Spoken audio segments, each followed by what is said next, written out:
It's No Shave November. Now, you've heard of this. This is when men across the country grow out their beards to raise awareness for men's health issues. So if you're a beard guy, I got a little something.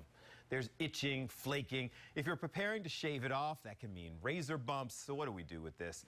Dr. Stephen Hess, a dermatologist, joins us now with more to work through it. Good morning, Doc. Good morning.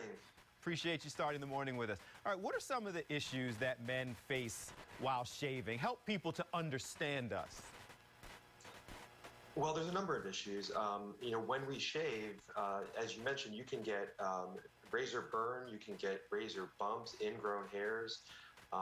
That's very common when people shave or have to shave every day.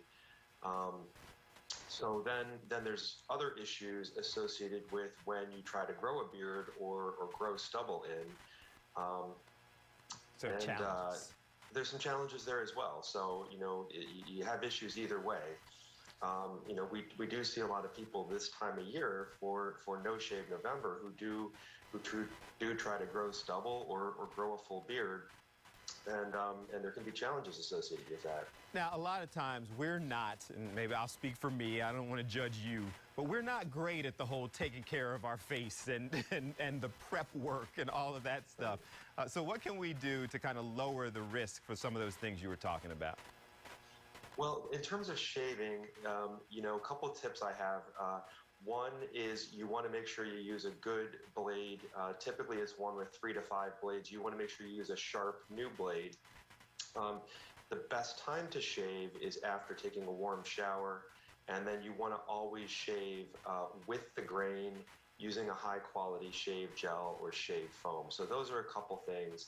And after you shave, it's important to moisturize your skin and apply a sunscreen as well. And one thing you want to avoid after shaving is an alcohol-containing aftershave, because that can really dry out the skin and cause irritation.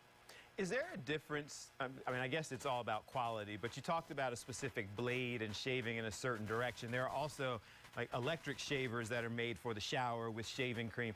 Does it matter what you're doing? Is one better than the other? It really depends. You're going to get a closer shave with an actual traditional blade shaver. And again, 3 to 5 blades is kind of the sweet spot there. For those who tend to get razor bumps and ingrown hairs, then I recommend an electric razor. That's not going to shave quite as closely, but that's a little less likely to irritate the skin and cause those kind of bumps. And the whole moisturizing thing and what have you, making sure you're keeping the skin moisturized, that applies when you're growing out the beard also, right? Because you can have the same level of irritation.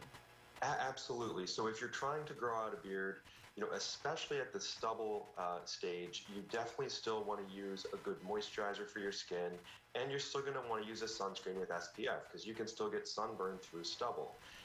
Once you grow out a beard and it's longer, you're still going to want to moisturize your skin, and then you may also want to think about moisturizing the beard itself. There are a variety of beard oils and beard conditioners that can make that beard hair nice and smooth, and that can be very helpful once you have a full beard grown in.